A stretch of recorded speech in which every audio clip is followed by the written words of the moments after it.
Hey y'all, my name is Blair Cinta and this is Sticks and Wires. This is a follow-up to my studio tour video showing you the insides of here. Some people asked about seeing the gear that I work on. So I'm going to go through all this stuff right here. It's not very long, but just a little description of mic pre's and compression and some EQ and stuff that I make my sounds through every day. So hope you enjoy it. If you like this stuff, please subscribe. I have a Patreon page. I have a instruction on basic miking video for sale. And yeah, hope you dig it. Okay, take care. I have two Chandler LTD1s. I usually run my top snare and my kick out through these two mic pre's. The main reason for that is that these are the only mic pre's that I have EQ built into the mic pre, and I like to be able to carve the sound there.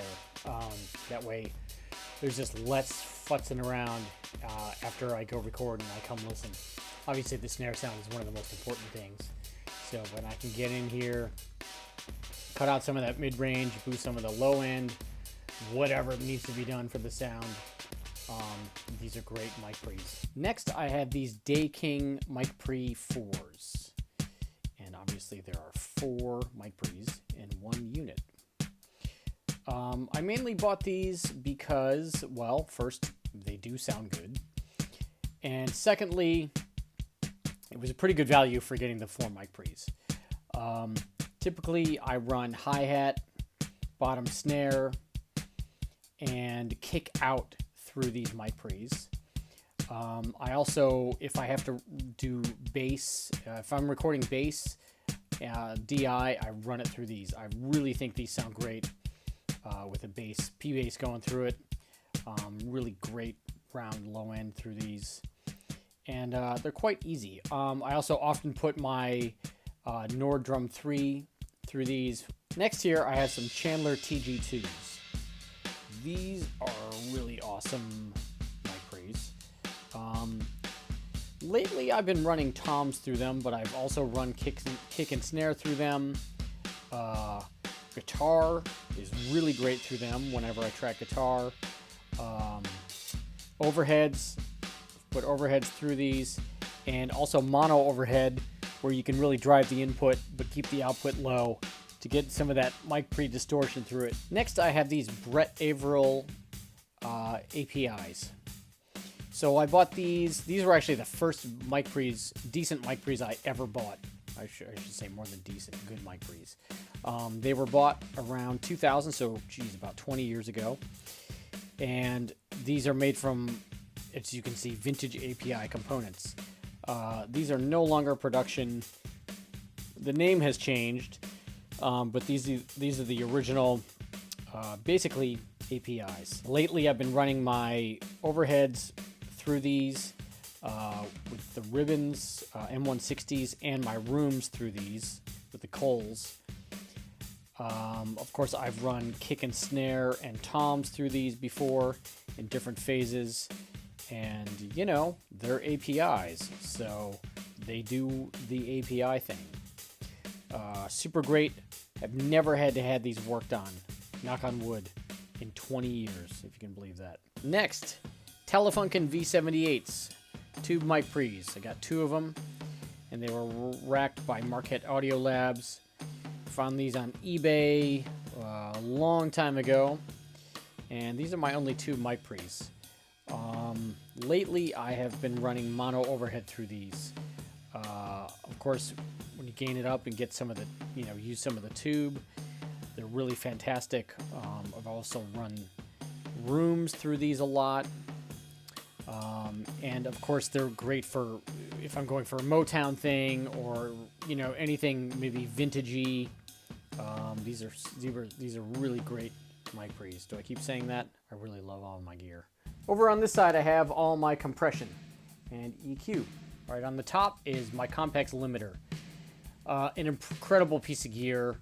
I usually run my rooms through these if I want to compress. And of course there's gate and expansion on here. I think these are best known for the when the levee breaks compression sound. Kind of a complicated piece of gear to get to know. I love the gate. If I'm ever going for like a Phil Collins-y Genesis early 80s sound with gating, these are pretty great if I'm not doing it in the box. Distressor, yes. I wish I had 4 more of these.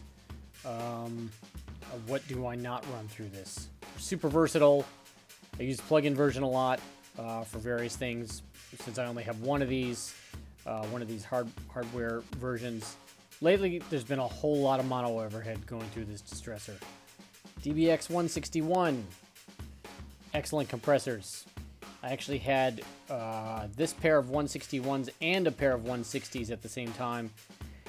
Seemed like overkill for my little room, so I sold the 160s. They were a little more expensive, and from what I know, the 161s are just the non-balanced version.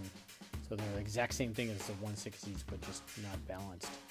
A lot of inside kick through these, sometimes snare. Got to be really careful because these things will ruin your sound if you do it wrong, but obviously enhance your sound when you do it right. Chandler Limited LTD2.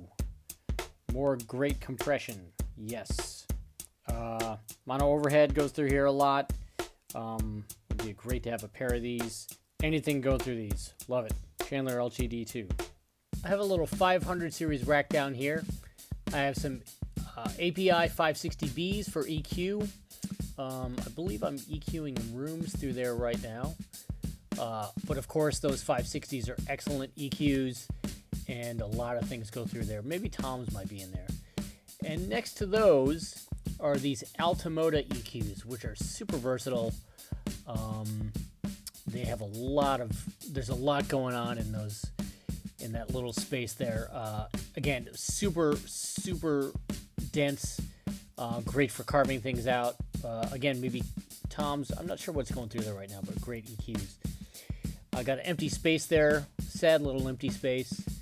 And next to that is the radial reamp. The radial reamp, which I often run guitar pedals through when I'm recording drums with guitar pedals. You know, it's a reamp, radial. Sounds good. Does what it needs to do. Okay, back up to my right side here. Transient Designer, SPL, Rooms, all kinds of great effects. SPL. I love the hardware version. Software version's just as good. I use this every single day. Below this, an Orban EQ, stereo EQ, a funky sounding thing, so it doesn't always go through things, but it's really great. It's got a lot of control there for carving strange sounds out. And of course it's stereo, so that's great. Cool, not too expensive piece of gear. My interface, Apollo X16. Obviously I have mic pre's here that I use, so no mic pre's in this Apollo. Very happy with the sound of this conversion. Hiding through the patch bay here is some more compression. DBX 164 stereo compressor.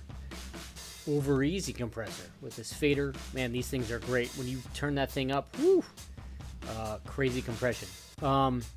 Gets use here and there. It's really fun. It's really easy. There's not much to do, man. You just move that fader back and forth, find the spot. Patch bay. This is from Pro Audio LA. They laid it out for me. You know, patch bay, TT. And above that, a central station. That's my main monitoring. Definitely a cheaper piece of gear, but it's been super solid. Allows me to run 2 different speaker configurations and headphone mixes through that. 2 different headphone mixes. And last but not least, a set of NS10s and Atom A7s for monitoring. Over here, over there. And the NS10s have the P22 power amp powering them.